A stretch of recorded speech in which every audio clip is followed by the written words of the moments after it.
tal, Fer? ¿Cómo estás? Aquí es el primer episodio que grabamos como en un estudio, entonces estamos así como también aprendiendo. Bien, bien. Eh, bueno, aquí estoy con mi buen amigo Fer Machuca, el Chuca, alias el Chuca. Sí se puede decir el Sí, Chuca. sí, claro, claro. Todo el mundo me conoce como Chuga. Bueno, porque luego, Sí, sí, luego hay sí. apodos que luego hay Sí, gente que se mejor si ofende. quieres me lo guardo. No, no, este sí, este sí. Con el buen Chuca. Para mí es el mejor diseñador que conozco. O sea, desde yo en algún punto, cuando estaba morro, chambeé en una agencia tuya. Entonces fueron como Años. de mis pininos ahí cuando estaba haciendo web. En Flash. Flash, no. Éramos flasherazos los dos. Sí, sí, sí, no, no. Obviamente tuve en un nivel master, pero sí, sí estaba. Después me gustaba chingo Flash, cabrón. Me gustaba Flash. Yo lo extraño, la ¿Lo verdad. extrañas? Sí, sí, sí, Gracias. sí. La verdad, sí. Digo, ya cuando entramos en ActionScript 3 y esas cosas se me salió un poco de las manos. Ya No. mi cerebro no funcionaba para adaptarme a ese tipo de lenguaje, pero ActionScript 2 me sentía muy, muy cómodo. Pero sí, no, de verdad lo extraño esa parte donde controlabas más como el cine, ¿no? Como el Ajá. audio, la parte de los tiempos. Era a mí Era un impresionante. arte, un arte, porque mis amigos ingenieros me echan carrilla gacho, pues. Sí, el flashero y... No, no, lo deberías de sentirte orgulloso, la verdad, porque sí, ActionScript fue muy, muy... A mí me voló la cabeza, yo que vengo de diseño, me volaba la cabeza el controlar visuales con código. Esa Mm, parte, cuando aprendí a hacer eso, que no tenía que animar cuadro por cuadro, que podía correr un código y eso ejecutaba cosas, y cuando además lo visuales. metías con interacción y eso, no, o sea, Sí, me acuerdo increíble. mucho, pues que teníamos un scriptcito que Ujú. metíamos en Sí. todos los elementos que desaceleraba la animación. Ajá, O sea, porque creo que Flash te daba una animación como lineal, muy ¿no? lineal. Ujú. Y me acuerdo que tenías un scriptcito que era como Ajá, desaceleración. sí, ese estaba, ya era como que, y me encantaba esa estructura de cómo se iba, el código como tal era muy fino, pues era Mm. literal una fórmula ahí random, pero que a mí me encantaba eso, fue de las primeras cosas que me volaron la cabeza del Sí, Flash. me acuerdo de los proyectos ahí que hicimos y todo. Eh, y bueno, aquí Fer, después de añales, pues, no voy a decir cuántos para no quemar a nadie, quemarme a mí Pero sí, mismo. sí. eh, estuviste con la agencia, Ujú. pero ¿qué fue después de la agencia? Estuviste en una de las primeras startups que estuvieron sonando acá, ¿no? Creo que era Ujú. Fresh Out. Fresh Out, sí, fue que era una estructura de agencia. Después sí, de a la par, me fui a Fresh Out, que me invitó el Quickie con el parte de los diseñadores. Y sí, ahí fue un comenzar de nuevo, la verdad. O sea, para mí era todo lo que había aprendido en la agencia, que pues duró. Yo duré como 8 años más o menos ahí. La Mm. agencia duró todavía un par de años después. Pero cuando me voy a Fresh Out fue así de que no, yo hacía diseño y vendíamos para proyectos y grandes marcas. Y Fresh Out fue una especie de empezar de cero, o sea, porque muchísimas cosas que yo daba por hecho que sabía fue desechado y Mm. era entrar en un team de mucha gente que sabía muchas cosas, que eran expertos en su área, y si no eran expertos, era gente que tenía mucha energía, Mm. ¿no? Como por buscar, por descubrir, y obviamente los proyectos, eran muy retadores. O sea, la Ujú. verdad es que también hacer producto desde aquel tiempo, ¿no? O sea, porque yo consideraba que hacía producto antes de eso, nada que ver lo que Ujú. realmente era meterte de verdad a los cables, a la construcción de un producto bien hecho. De repente en la agencia como que tienes como el contexto, estoy haciendo producto, Ujú. pero es un cascarón, pues. O Sí, sea, sí, sí, sí. quizás un MVP, ¿no? Claro. Pero es un cascarón que usualmente se entrega y ahí se deja. Sí. No tienes el proceso de meterte y probar y meterte a los como caminos más específicos del usuario, ¿no? Sí, totalmente. Sí, no, producto o sea, es un sí, proceso que nunca se acaba, ¿no? O sea, nunca puedes decir, bueno, terminas versiones, ¿no? Y que cumples con, pero nunca se termina, ¿no? Entonces, como agencia, a lo mejor hacer producto, ahí Freshout tenía esa parte, ¿no? De que los productos que se diseñaban se mantenían también in-house, ¿no? Entonces, esa parte era medirlo, luego saber cómo la gente reaccionaba, regresar, pelotear todo el tiempo. Había muchas iteraciones, incluso para llegar a una solución, iterábamos muchísimo, ¿no? Entonces, todo el mundo opinaba y era una construcción la verdad es muy divertida también porque divertida y también dolorosa, ¿no? Porque obviamente... Dolorosa a mí, yo sentía, por ejemplo, una de las primeritas cosas que me pegó a mí fue en el ego así, cabrón, porque yo sentía, que yo sabía, ¿no? Yo sabía. Entonces, cuando empiezas a ver producto así y que empiezas a meterte de lleno, empiezan a salir cosas como que, güey, es muy estúpida esta solución, ¿no? Es decir, no hace sentido y la gente, o sea, la verdad, cuando estás en ese grado, digamos, de buscar como esa afinación de las cosas, puede ser de pronto como muy radical, ¿no? La parte de la... Y está bien, la verdad es que yo aprendí muchísimo a decir, llevar un poquito más allá de a lo mejor las primeras soluciones es púlelo, y a lo mejor si en algún momento no funciona, se vale, ¿no? Regresar y volver a empezar, ¿no? Entonces, eso era muy doloroso porque si tú llegabas y pensabas que estaba todo resuelto y primer pregunta o primera situación donde ya el producto no escalaba o en un entorno... No era claro. O no era claro, era como que, fuck, o sea, volver a empezar y te pega, ¿no? En el ego porque tú vienes, crees que lo estás resolviendo y eso... Pues definitivamente cuando estás haciendo product design, el ego es lo primero que tienes que quitar, la verdad, porque uno no es, muchas veces los productos que estás diseñando, tú no eres no están diseñados para personas como tú, ¿no? Entonces, tus opiniones se vuelven muy subjetivas respecto a resolver. Entonces, es como entender mucho más allá y sí, realmente alejarte de esa parte, en mi opinión, sino que más bien fundamentar mejor tus decisiones, ¿no? Y bueno, entonces estuviste en Freshout. Me acuerdo que en aquel entonces porque seguíamos haciendo proyectos como de agencia. Tú estás dentro y también estás haciendo poquito, ¿no? De agencia. Y yo me acuerdo que en algún momento llegamos a cotorrear y tú empezaste a decir la palabra, no, es que el producto tal. Y cuando estás hablando del producto tal, y para mí era una palabra nueva, porque yo producto le ponía una caja, ¿no? Claro, lo empaquetabas. Y era como, ¿cómo producto? Y fue la primera vez que escuché hablar de producto de un producto digital. Pues. O sea, me hacía curioso, pues, que era como ya muy usual, que tú lo usabas mucho, ¿no? Y en aquel entonces me acuerdo que como ese grupo de Freshout creo que empezó a generar talento, pues, que tenía como este argot y know-how de ver las cosas como desde el punto de vista de producto, ¿no? Sí. Y un producto que, según yo, salió de ahí es el de Placeit, ¿no?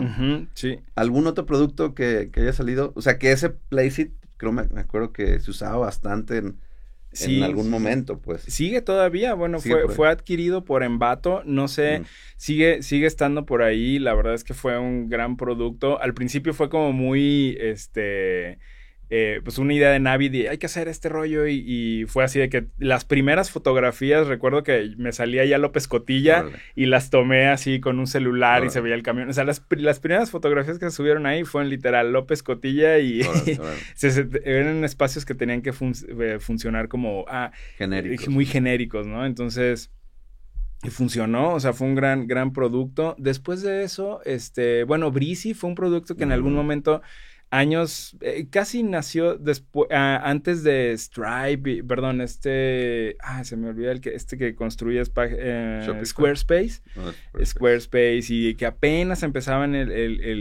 la creación, digamos, de UI, pero bueno, Breezy... O sea, Breezy era un creador de páginas web. Okay. No me acuerdo mucho. Sí, fue muy bueno porque, bueno, en algún momento también tuvo un lado B que era como Enterprise, que te servía como para si tenías franquicias o cosas así, controlabas como el branding y lo podrías como replicar en menos escala. Estuvo muy bien, un approach muy, muy interesante, sobre todo para cuando buscaban opciones Enterprise, funcionaba muy bien y pero bueno, se vino todo este rollo de las grandes Squarespace principalmente. Recuerdo que hasta comerciales en el Super Bowl y todo. Era como, ¿cómo compites, no? Muchas veces con eso. Entonces, pues en algún momento ya se diluyó. La verdad no supe al final cómo terminó Breezy, pero para nosotros fue una gran experiencia. O sea, quienes tuvimos la fortuna de estar picándole ahí, o sea, el entenderla. Ese fue un gran ejercicio en tema de entender las interfaces, de cómo los usuarios, y además de que,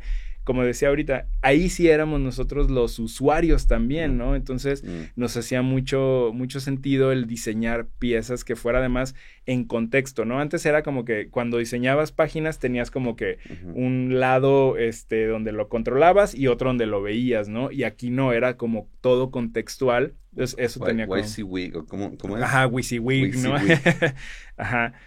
What you see is what you get, ¿no? Esa madre. Ajá. Entonces sí, básicamente tenías esa facilidad de cómo controlar. Obviamente tenía sus retos. La verdad es que fue una experiencia chida. Experiencia muy genial. Y de ahí estuviste en... De ahí me fui a un proyecto que está en la Ciudad de México, que era un sistema para facturación cuando estaba haciendo el Mood. Fue muy interesante. Hitachi me invitó ahí. Fue muy padre porque fue también cuando estaba el boom de la factura digital y este rollo. Yo estuve haciendo product design ahí en ese. ¿Cuál era? ¿Cómo se llama? Se llamaba Corp Folder, el producto. No. Sí, era... No me suena. No sabía. Sí, no, fue una etapa muy pequeña. En ese momento también en paralelo yo estaba también medio empezando a emprender mi producto, que era Bazar, que era una especie de marketplace de segunda mano y este rollo.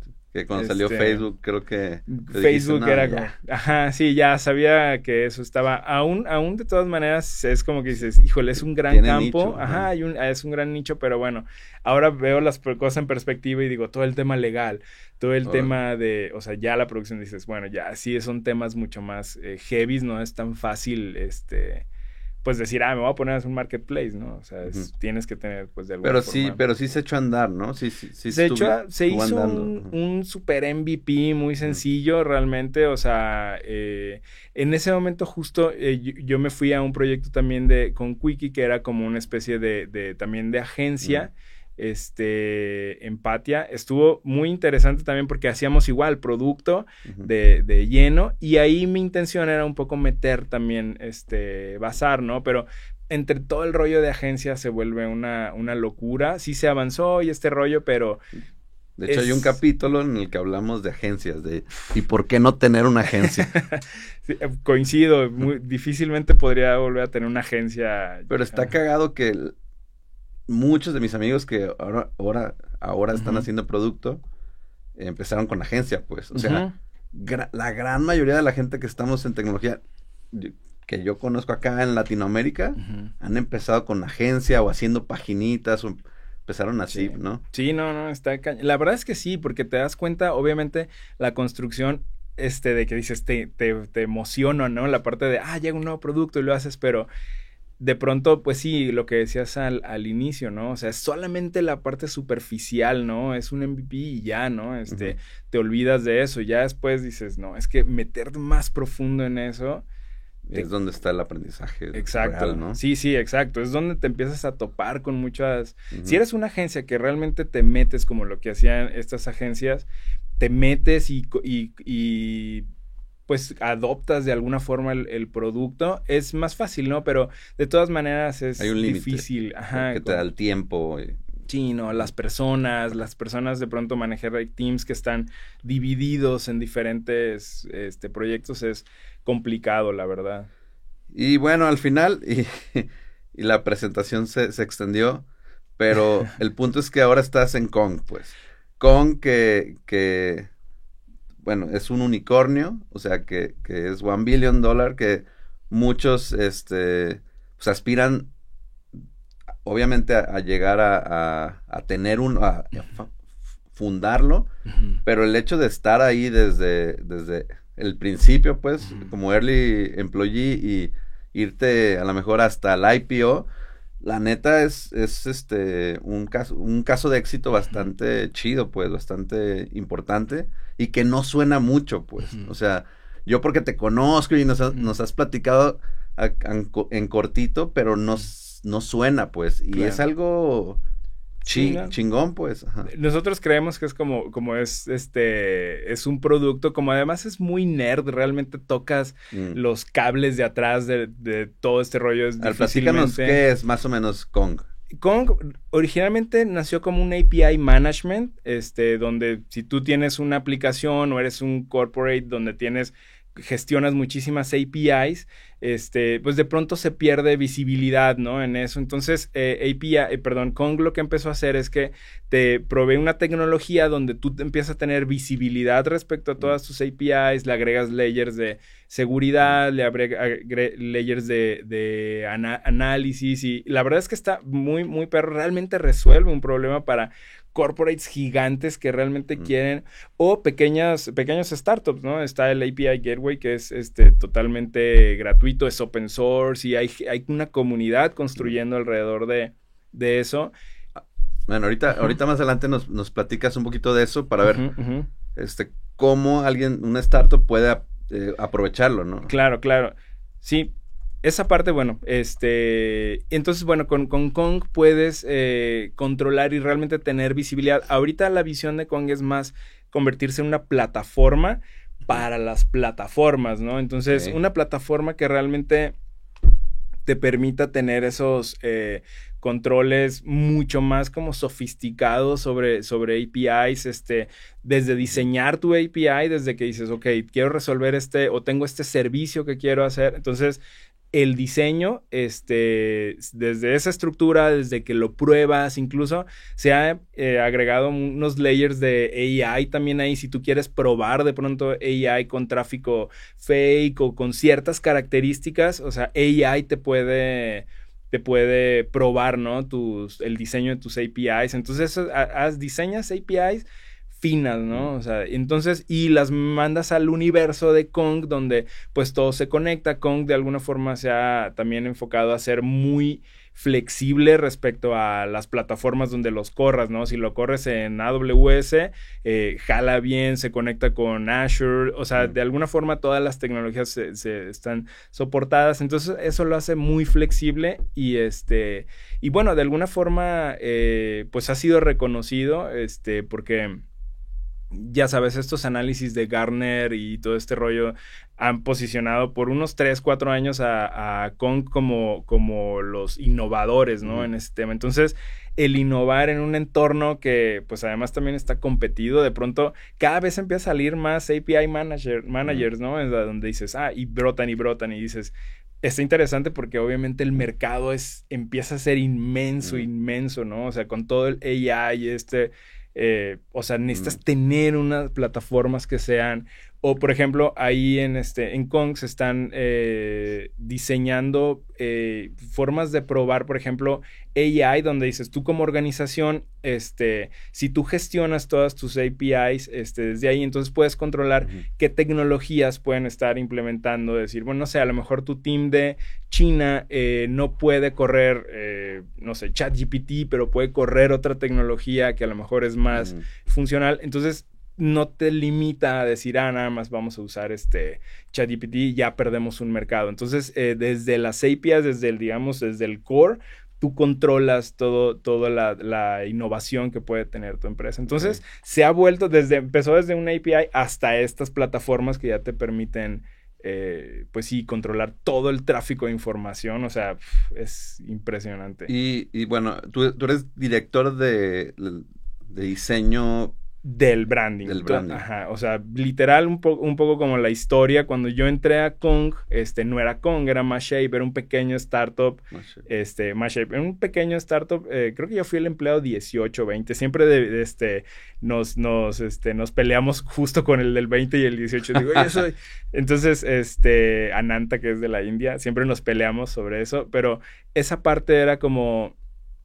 Era como un marketplace de APIs, ¿no? Entonces, en ese momento dijimos, bueno, existía ya... Bueno, cuando yo entré, ya existía el API management, pero no era como un producto como tal, ¿no? Entonces, en algún momento se le dio forma y decidieron que la compañía... dijeron, bueno, se va a llamar Kong, y decidieron que la compañía se volviera, es Kong, ¿no? Y dejar de lado Mashape, se adquirieron la parte del marketplace y Kong se volvió un producto. Entonces, cuando yo entro, una de las primeras cosas fue diseña el logotipo, ¿no? Entonces, el logotipo fue, a mí, bueno, obviamente toda la vida me ha encantado branding y me ha encantado la parte de la construcción de marcas, ¿no? Entonces, cuando me dicen eso, obviamente dato curioso. El logo de Yepa, el original, tú lo hiciste. Dato curioso. El primerito, sí. A esa parte a mí me encanta, la parte de branding. Entonces, cuando me piden hacer eso, pues no me la pienso, aunque a mí me habían contratado como product designer. Yo había entrado como para la parte de producto y dije, bueno, me encanta eso. Yo creo que tardé un año en hacerlo, entre ir y venir y todo, ya sobre todo la importancia de eso, decir, vas a diseñar un logo de una compañía, que ahora va a ser una compañía que originalmente era un producto, o sea, era muy abrumador, ¿no? Entonces, bueno, sale eso, en aquel tiempo marketing pues no existía, ¿no? Éramos una startup literal, pues sí, donde tienes otras prioridades, ¿no? Entonces, tú estabas haciendo, bueno, hiciste el logo, pero también te metiste en algún punto a producto. Sí, totalmente, sí. O sea, yo, aunque de todas maneras hacía el logo, yo seguía haciendo producto, ¿no? Entonces, interfaz y de alguna forma resolver flujos y, o sea, tal cual product design, ¿no? Entonces, pero en paralelo estaba todo el tema del branding y poco a poco me fui como haciendo más hacia marketing, que literal era como un poco la primera vez que hacía marketing para la industria, ¿no? Esta industria. Entonces fue como, pero yo por un lado decía, bueno, pues yo quiero ver cómo crece mi bebé, ¿no? O sea, yo quiero ver, no existía eso, claro, pero pues tenía ya como esa parte. Entonces eventualmente fue llegando más gente, se consolidó ya un equipo de marketing y fue creciendo y yo ya definitivamente me quedé en el lado. Sí, conforme fueron creciendo, ya se empezaron a especializar. Exacto, sí. O sea, en un principio estás haciendo de todo y conforme creces se empiezan a especializar, ¿no? Y eso ya me separó un poco de producto, aunque sí. ¿Pero en qué tamaño fue? ¿En qué momento fue? O sea, yo creo que esa parte yo creo que al año casi de que terminé el logo, se empezó a implementar, entró ya un VP de marketing, entró gente de field marketing, empezó a haber más como PR, entonces empiezan a venir más requerimientos de la marca, ¿no? No nada más como, dame el logo en tales, o empieza a ver la página, empieza a ver como que ya más, empezar a reestructurar bien el website, como el branding empieza a tocar ahí, la parte de PR, entonces empezaron campañas, entonces ya se volvió todo un rollo que ya difícilmente yo volteaba a producto, ¿no? O sea, entonces sí teníamos comunicación los de producto y todo, porque bueno, definitivamente hay sistemas que comparten ciertos tipos en aquel momento compartíamos tipografías, paletas de colores, ciertos componentes, entonces era como que no estábamos tan alejados y bueno, nunca hemos estado alejados, siempre hemos estado como de la mano. Porque como branding también el producto tiene que seguir como unos guidelines de marketing que vienen de ustedes, pues. Sí, y generalmente más con temas de el uso correcto del logotipo, de submarcas, iconografía, por ejemplo, entonces sí hay ciertas cosas, pero por ejemplo, font sizes y ese tipo de cosas son separados, ¿no? Porque cumplen diferentes funciones, entonces marketing tiene fuentes más grandes.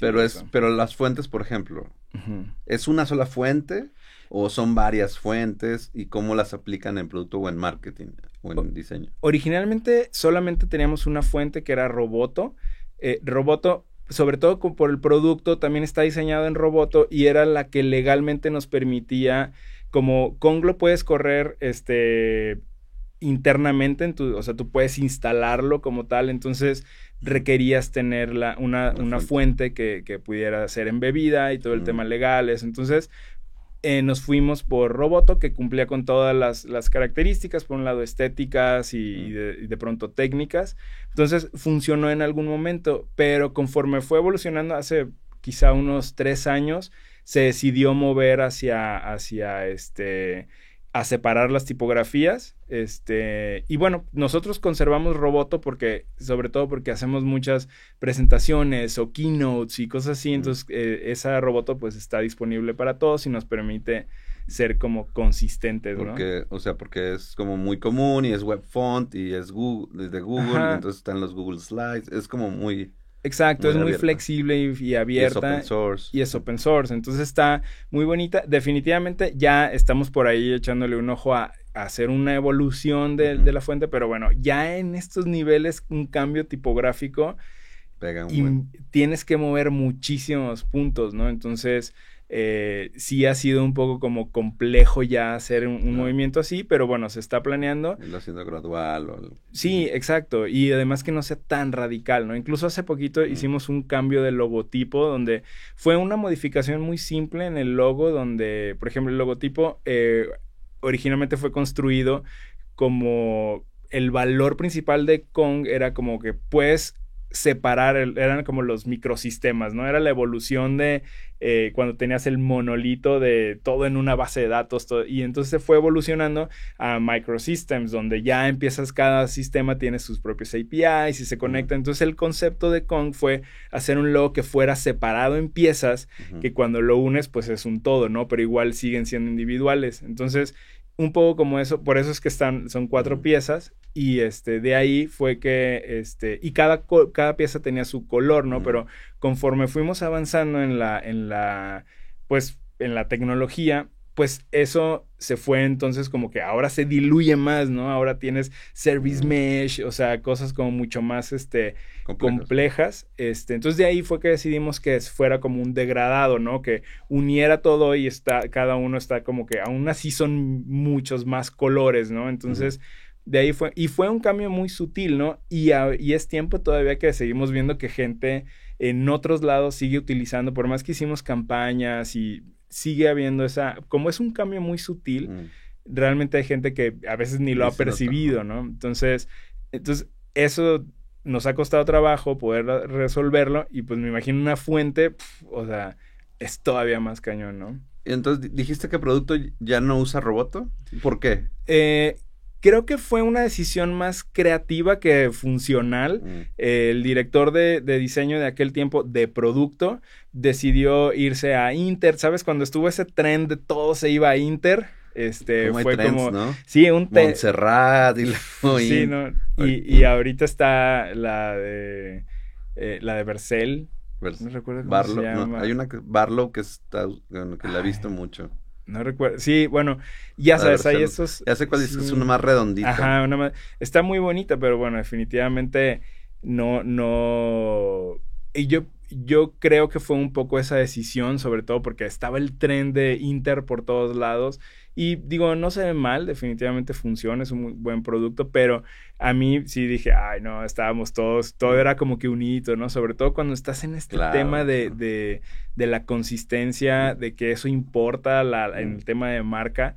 Pues bueno, obviamente era como que, híjole, bueno, no pasa nada, pero como que la piedrita en el se zapato. Queda ahí en esa piedrita, ¿no? Ajá. Sí. Entonces ya, pero bueno, en algún momento dijimos, una Kong Sans y resolvemos todo, ¿no? Órale, o sea, pero bueno.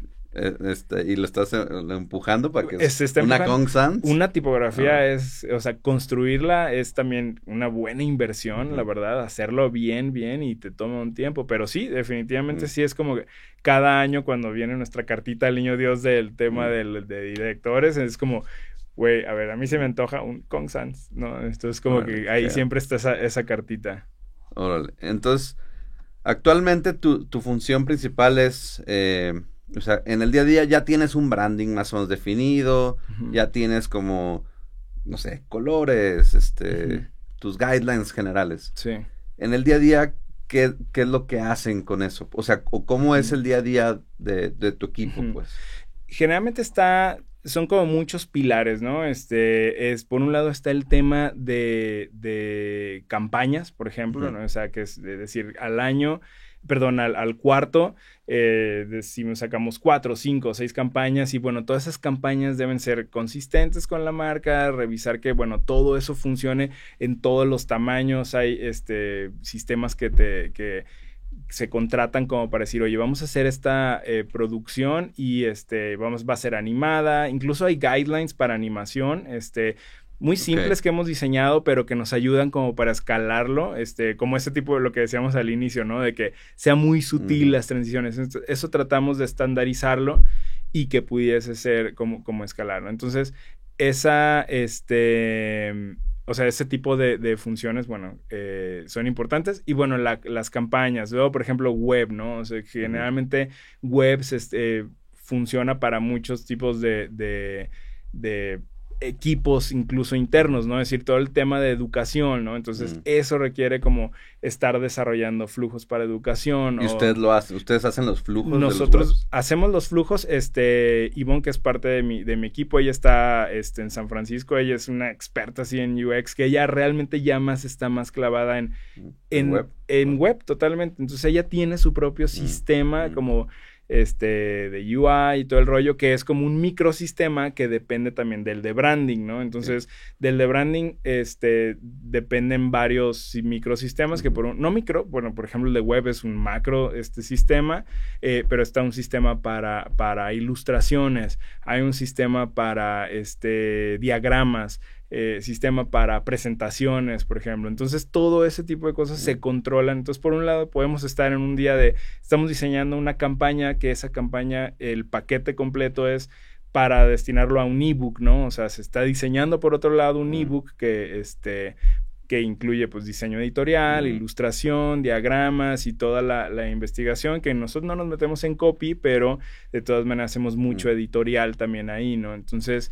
entonces todo el tiempo estamos haciendo eso, ¿no? Si no es que estamos haciendo eventos, por ejemplo, el API Summit, que eso es otro universo, ¿no? ¿Y el evento depende también de ustedes? ¿O? Sí, totalmente, sí. O sea, la producción del evento, los escenarios, que los colores de las luces, todo eso también es de ustedes. Todo eso nosotros, o sea, al principio era como, wow, o sea, yo platico como que te abruma, ¿no? O sea, llegar y ver al equipo de producción que está montando pantallas y conectando todos los cables y tú vienes así como que, oye, y usualmente hemos tenido como detalle de la compañía de que hacemos pantallas muy largas, ¿no? Entonces eso requiere para nosotros una producción especial para pantallas largas. Si somos muy vamos a hacer 3D, ¿no? O sea, Marco, que es del team, es un genio en tema de motion graphics y hace cosas increíbles en 3D,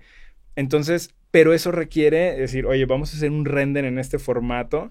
Entonces él, o sea, siempre es como que sudando la gota gorda porque siempre vamos a hacer un evento en febrero y ya estamos ahorita en este momento haciendo el planning y toda la parte del swag, toda la parte de vestir el lugar, y obviamente las presentaciones, la iluminación, que sucede en tiempos cuando se acaba la presentación, entonces son muchas cosas que se controlan y todo eso tiene que ser on brand, ¿no? Entonces...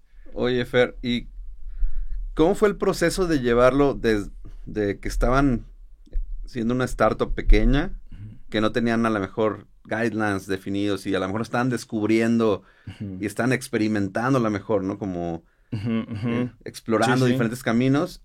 ¿Cómo fue el proceso de llegar a, esto va a ser y aterrizarlo? ¿Cuánto tiempo llevó? ¿Fue gradual? ¿O fue un proyecto que duró X tiempo? Más o menos, ¿cómo fue ese camino? Primero, muy buena pregunta, porque esa fue un coco para mí, fue una especie como de adaptar mi modelo de branding a un design system de branding, ¿no? O sea, a mí me costó, sobre todo como veníamos de una startup muy, para developers y era muy como en contacto con tu comunidad.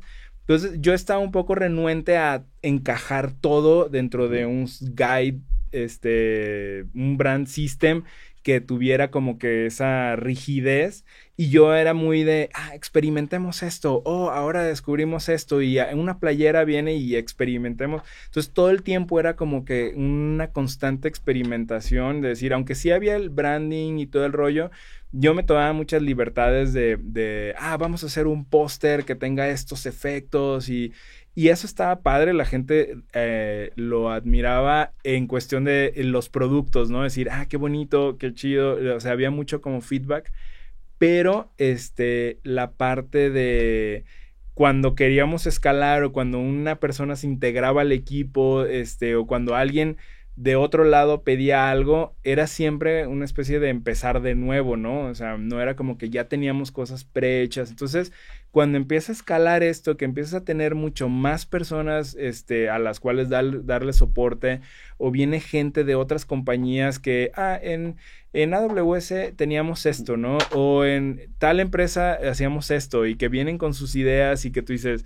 pues mis sistemas no están listos para esto, ¿no? Para responder a este tipo de personas. Sí fue muy duro para mí, y yo creo que lo que pasó fue, que también nosotros nos dábamos como cuenta de decir, esto no está escalando. Entonces entró una CMO, Juliet, y ella fue como muy clara, ¿no? En el tema de decir, a ver, vamos a ponerle orden, todo está muy bien, pero hay mucha inconsistencia, ¿no? Se ve como que la parte creativa, se ve la parte padre, pero no se ve, o sea, si yo veo algo de hace un año, es diferente. Entonces, parte de las pláticas que tuvimos en aquel tiempo cuando estábamos construyendo el planning, digamos, del branding, era buscar algo que tuviera esa flexibilidad, sí hacer un sistema que fuera muy rígido en cuestión como de sus lineamientos de branding, pero que nos diera ciertas oportunidades cuando hiciéramos un evento como el API Summit, ¿no? Que, por ejemplo, decir, ese no necesariamente tiene que ser corporate porque es más abierto, nos permite ser más experimentales, es temporal. Entonces, ahí es donde echamos toda la parte experimentalosa que nos gusta, sin dejar la parte. Entonces, tenemos ya muy claro que corporate son todos sus lineamientos y foundations, tal cual, y la parte de los eventos y este rollo ya es como mucho más abierto. ¿Algún tip como, si yo voy a aterrizar, si yo fuera como aterrizar una marca, por ejemplo, aterrizándolo más como para una startup, pues, sí, como, a lo mejor una startup no necesita algo tan complejo y no tiene eventos y no tiene ebooks y lo que sea, ¿no? A lo mejor, pero si tienes a lo mejor tu web, si tienes presentaciones, si tienes tu producto, si tienes contenido en social media. O sea, eso casi desde que empiezas lo tienes, ¿no? Sí. Que ya tiene un nivel de complejidad. ¿Cuál sería tu tip para aterrizar como una guía de branding para estos medios? Yo creo que lo complejo a veces no es construir el sistema, porque un brand book, la gente de diseño se puede clavar en él y hacerlo bien, o sea, donde defines bien. A mí, por ejemplo, creo que me parece más complejo mantenerte y ser como muy estricto con eso. Por ejemplo, un branding bien hecho no es necesariamente el que tiene así todas sus hojas de no lo gires, no le cambies el logo, ¿no? Es un branding que entiende todo el entorno donde va a aparecer, ¿no? Donde dices, a ver, mi marca va a tocar todos estos puntos, lo que decías ahorita. Si a lo mejor si eres una empresa pequeñita, pues tienes diferentes, está en diferentes lugares de pronto, como dices, social media. Entonces, ¿cuál es el lineamiento? Y con eso me adapto. Y a veces branding definitivamente no nada más es el logotipo, ¿no? Sino es qué más hay alrededor del branding, ¿no? Una parte, como una acotación, en algún momento, yo y mi novia tuvimos una panadería, seguramente fuiste y todo el rollo. Entonces, ahí el branding era muy simple, ¿no? Era el logotipo y era la caja, ¿no? La caja rosa era como una especie de branding que era como muy icónico. Entonces, es como agárrate de cosas que pudieran representar tu marca sin necesidad de ser, de que sea el logotipo, ¿no? Nosotros decíamos que nosotros veíamos la competencia y decíamos, yo quiero ser la empresa verde, ¿no? O sea, analiza tu competencia y que tengas un distintivo, de decir, no ser igual a todos los demás, porque de pronto cuando veníamos de otra historia, era como, todas las empresas de tecnología eran azules, ¿no? O sea, todo le metía azul y el corporate de azul y era como... Entonces, ¿cómo te distinguías respecto a ellos, no? Entonces, a partir de eso era como que dije, bueno, tu acento, tu color de acento debe ser como... Tu guía, ¿no? O sea, donde ese acento lo utilizas siempre como en lugares muy particulares donde digan, esta empresa es la empresa amarilla, ¿no? Y de ahí te empieza a construir y a lo mejor haces connotaciones con ese color para la construcción de tu marca, ¿no? Entonces, igual como la caja rosa, como, o no sé, Tiffany, ¿no? Su color, ¿no? Solamente es esto, es como, aunque no es su logotipo, es parte de su branding. Entonces, construir una marca desde esa perspectiva, sus foundations deben ser muy claras, de decir, bueno, mis paletas de colores son estas, mi tipografía y todo el rollo, va a vivir en estos escenarios y mi logotipo debería de funcionar en todos esos escenarios, ¿no? Pero ¿y cómo lo aterrizas? O sea, ¿cómo lo llevas a un documento? ¿O qué es un Notion con...? Sí, ahorita yo lo tengo en un Figma, me gusta tenerlo en un Figma porque, bueno, toda nuestra estructura, ya movimos muchísimo de nuestra software de ejecución a Figma, entonces yo lo tengo ahí, incluso cuando te metes a la página de Kong, en la parte de branding, cuando quieres ver el brand book, te apunta a un Figma, ¿no? Entonces nos permite mantenerlo siempre actualizado, porque pues si queremos actualizar algo en el branding, pues voy ahí o agregar algo, ¿no? Decir, bueno, ahora vamos a agregar toda la parte de diagramas, ¿no? Ese es un apartado que tenemos un brand book interno, nada más para el equipo de diseño y gente a lo mejor de producto, y la parte pública, ¿no? Que generalmente tiene... O sea, tienes un Figma como público, Ajá. que es el que es como más pulido, más acotado. Ajá. Y tienes uno a lo mejor que es interno. ¿Y cuál es en el que le meten como en el día a día la chamba? O sea, tienen un Figma aparte donde experimentan y todo y ya nomás pasan los no sé, componentes ya puliditos, ¿o cómo es? Sí, generalmente tenemos en el brand book, digamos, de interno, ahí sí aventamos todo el rollo. Si, por ejemplo, yo quiero trabajar la ilustración con alguien, tenemos un apartado dentro de ese brand book donde dice ilustración, ¿no? Tal cual. Y viene toda la gama de ilustraciones y empezamos con una especie de señalización, digamos, donde ya se ven los estilos, está todo, digamos, dado de alta en cuestión como en el mismo Figma.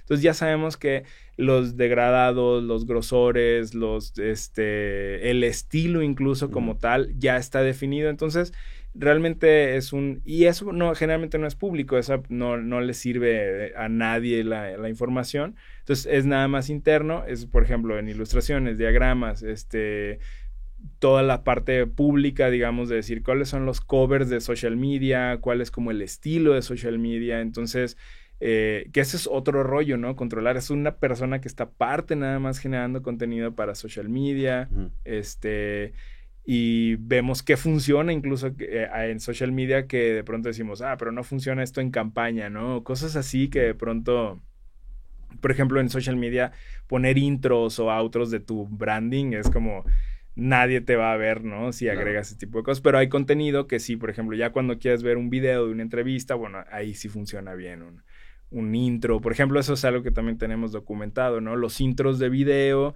los outros, y muchas veces son editables, se los dejamos ahí los After Effects para si alguna alguna persona quiere generar un intro interno, pues ahí tal cual tiene el asset y no nos quita a nosotros como estar haciéndolo y todo el rollo, ¿no? Entonces, sí hay muchísimas cosas. Ahora, por ejemplo, uno de los retos que estamos teniendo empieza a haber oficinas en diferentes regiones, ¿no? Del mundo, en Asia, en Inglaterra, se acaba de abrir una en Japón. Entonces hay como varios, en Asia, tanto en China, Singapur, no recuerdo, un par de ciudades. Entonces ellos empiezan a brandear sus oficinas, empiezan a requerir temas así, y nosotros como... Ok, originalmente era como, pues mándame fotos, quiero entenderlo, y ya cuando empezamos a tener 3, 4 oficinas que vestir, ya es como dices, pues no, esto requiere también un diseño, un sistema, y bueno, definitivamente tenemos que entender los espacios, no todos son iguales, ¿no? Pero por lo menos tenemos un foundation para vestir oficinas, ¿no? Ok. Entonces... Está interesante. Fer, y por ejemplo, o sea... como aterrizándolo otra vez a una startup, pues. Tips que tenga así como generales de branding. O sea, no tengo branding. Como, nada más como guidelines generales. Por ejemplo, algo que yo de repente recomiendo es que no le metan mucho coco en diferentes fuentes, que seleccionen una, simplificar de repente, Sí. o degradados y cosas, colores muy complejos, a lo mejor no, selecciona un color principal y uno secundario y ya no te metas en pedos. Eso es algo que yo hago, pues. ¿Tú qué opinas?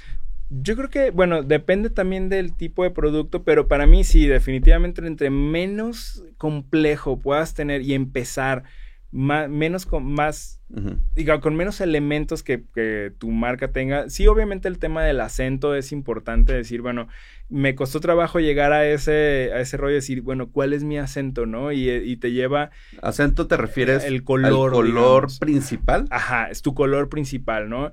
Generalmente yo trato de apuntarlo hacia uno, ¿no? Como decir, con la misma idea de... hay quienes tienen el degradados, como nosotros, por ejemplo, pero nosotros nuestra base es como venimos del verde, ¿no? Entonces era como nuestro origen, es un poco como un legacy de Mass Shape, ¿no? O sea, fue un poco por ahí.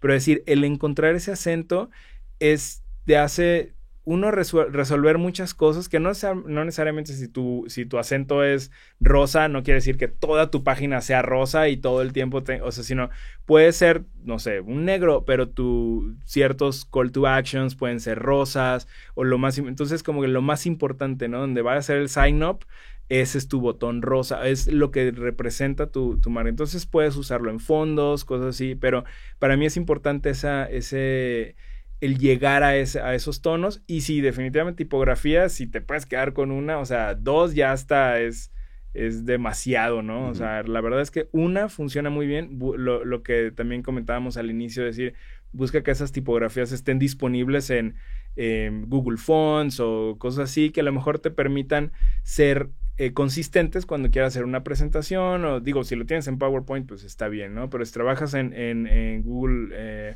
pues muchas van a, sí, realmente presentaciones y todo el rollo suceden ahí, ¿no? Pero sí y paga tus fuentes, porque eso sí es como... O sea, pero por ejemplo, si usas de Google Web Fonts, no hay pedo. No, eso sí, no hay rollo, ajá, o sea, pero sí. Porque yo la neta siempre recomiendo, pues, usar Google Web Fonts, te quitas de Sí. broncas, o sea, hay suficiente cantidad de dónde escoger y... Sí, exacto, y además es amplísima y de verdad sí es a mí me parece, la verdad es que, bueno, con la experiencia en Kong usando una fuente de Google Fonts, pues sí ha sido muy sencillo cuando hacemos presentaciones y todo este rollo. Generalmente cuando hacemos keynotes y cosas así, todos los trabajamos en Google Fonts y al final movemos todo eso a PowerPoint, ¿no? Porque, bueno, ya a la hora de hacer una producción donde ya tienes pantallas grandes, pues cuando lo guardas desde Google Fonts, desde Google Slides, perdiste toda la resolución y todo el rollo. Entonces, generalmente esos equipos de postproducción trabajan más bien con PowerPoints o videos o cosas así. Entonces,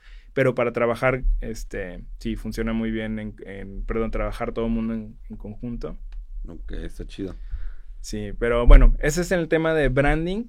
Yo sí diría que, ahora también que lo piensen, ese es otro punto, que funcione. Ahora como todo el rollo es el negro, o sea, por ejemplo, de que se cambian los teléfonos a dark mode, y light mode. Entonces, pensar cómo funciona tu branding en light y dark mode, o si te vas a ir. Entonces, eso también es checa que la legibilidad y todo de tus colores funcionen bien.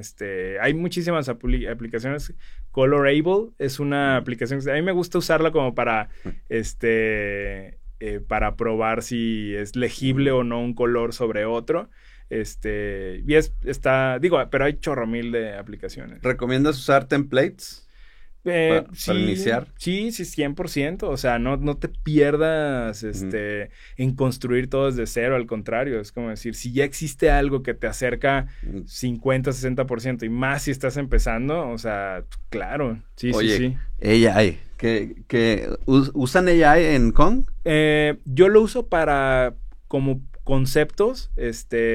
Marco a veces no es tan fan porque dice, es que los conceptos que traes de AI están muy difíciles de replicar, ¿no? Pero de pronto a mí me sirven mucho como para ver más allá a lo mejor de algo que, decir, bueno, pongo un prompt que, de algo que me estoy imaginando y cuando me da resultados, similares o a lo mejor que no había pensado, dices, bueno, está interesante, me lleva por algún punto y luego ya después lo pasamos a real, ¿no? Es decir, por ejemplo, ya con Marco, él dice, bueno, esto sí se puede, esto no se puede, esto lo hacemos, pero bueno, para poder definir una dirección, sí. Es como para explorar conceptos, pues. Ajá, nos ha servido en presentaciones también, por ejemplo, cuando estamos haciendo un keynote donde decimos, un planeta, queremos hacer como de que a lo mejor vamos navegando entre planetas y todo este rollo, pues probamos esta vez Midjourney, con Runway.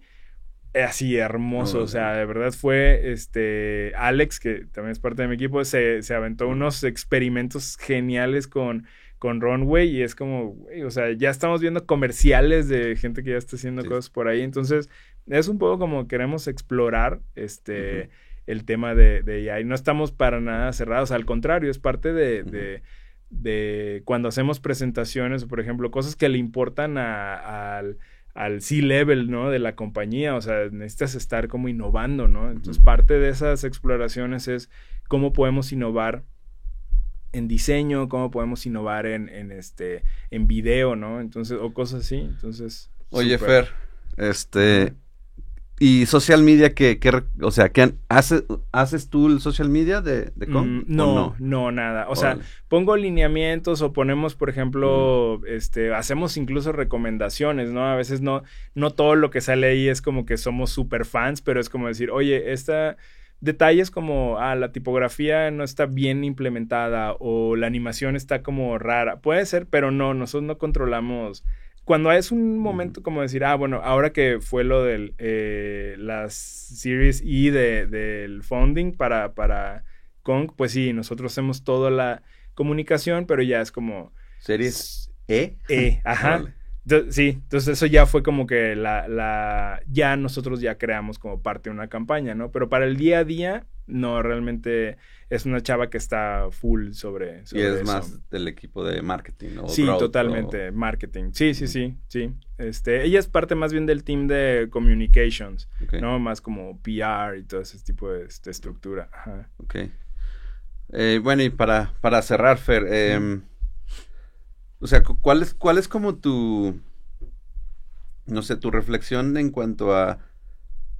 Porque siento que cuando piensas en tecnología y cuando ves como muchos dicen, no, pues que quiero llegar a ser millonario, ¿no? O sea, o quieres tener lana, pues te ves tú emprendiendo y tú iniciando el proyecto, ¿no?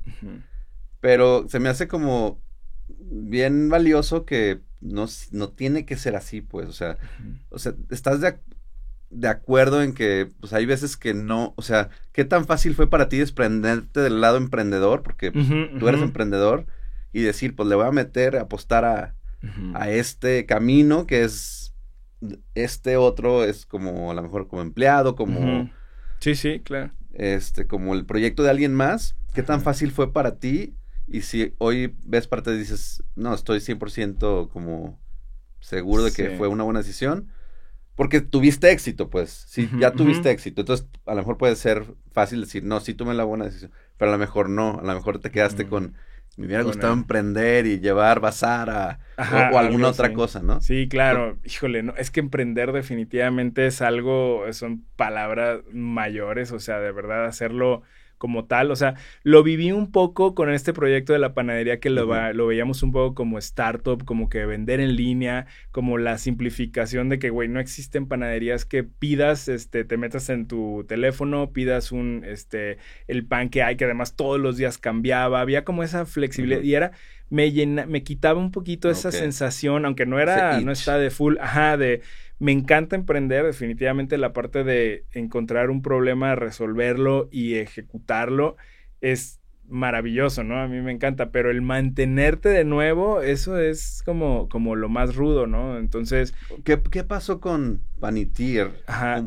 Panettiere, no sé cómo lo pronunciabas. Sí, lo decidimos en algún momento matar porque nos costaba mucho trabajo. Bueno, esa es una de las experiencias que también, por ejemplo, la agencia me dejó. La primera agencia era como decir, hay momentos donde tienes que aprender a decir que los proyectos ya no dan, ¿no? O sea, y te cuesta trabajo decir que no, ¿no? A decir, esta onda, si sigo aquí, o sea, va a ser peligroso, o sea, ya tú lo sabes, o sea, tú como emprendedor sabes cuando algo, y a veces neceas tanto que llega a ser muy peligroso. Yo esa parte la aprendí justo en A la Par, ¿no? O sea, como decir, llevarlo hasta el límite, sobre todo cuando no tienes como mucha noción. Ese fue mi primer proyecto que no tenía mucha noción respecto a cómo ser emprendedor, ¿no? O sea, ese proyecto lo empezamos muy chicos, ¿no? Entonces, realmente no había mucha noción. Entonces, el cariño de mantenerlo era muy fuerte, ¿no? Entonces, cuando Panettiere empieza a ver, como decir, Panettiere fue un proyecto, yo lo considero exitoso. La verdad es que mucha gente le quería muchísimo el proyecto y todo, pero como lo queríamos hacer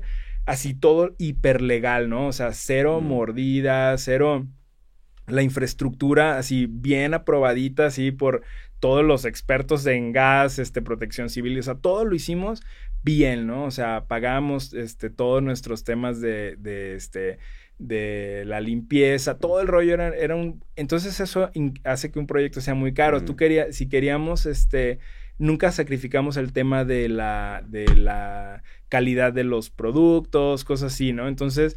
Pero como veíamos que ya venía un trend de que iban a incrementar los costos, ahora lo estamos viendo, también ya iba a subir cañoncísimo y materia prima muy importante como el chocolate, como el azúcar, como la harina, que dices, va a subir, y nosotros no éramos un producto barato, ¿no? O sea, justo porque nunca quisimos sacrificar. Entonces, ya veíamos esa ola, decir, híjole, sostener esto, y nunca quisimos como decir... buscar un inversionista, rollo, porque ya sentíamos como que, a ver, esto nos está, además de que era un proyecto entre dos personas, y bueno, yo siempre digo que es 1.5, ¿no? Porque pues, yo estaba en mi proyecto, ¿no? Entonces yo realmente nada más era como la parte digital, como la parte que gestionaba un poco la tecnología que estábamos implementando, que lo que decías ahorita, usarías un template, ahí usábamos un template, ¿no? O sea, no me iba a enfocar a construir, sino pues agarramos un WordPress, WooCommerce, lo modifiqué, lo armé y todo, pero tal cual, ¿no? Entonces, y era lo que nos funcionó, y nos funcionó hasta el final, ¿no? O sea, probé un par de cosas, pero al final decidí quedarme con WordPress. Sí. Y fue un poco como decir, cuando yo veía ya esa parte era, ya vienen unos cambios cañoncísimos, nosotros estamos cansados, o sea, era cada temporada, yo pedía vacaciones de Kong muchas veces para estar en... al final no eran vacaciones. Y no eran vacaciones, era porque decía temporadas fuertes, ¿no? De que, pan de muerto, roscas y esas cosas. Órale. Y nos estaba llevando la salud pero teníamos ese espejismo de que, pero no está dando dinero, está funcionando, ¿no? Es rentable.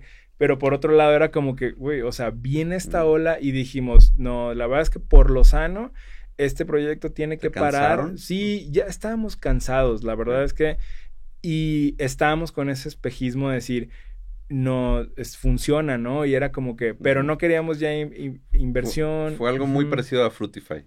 O sea, la experiencia que dices me suena mucho.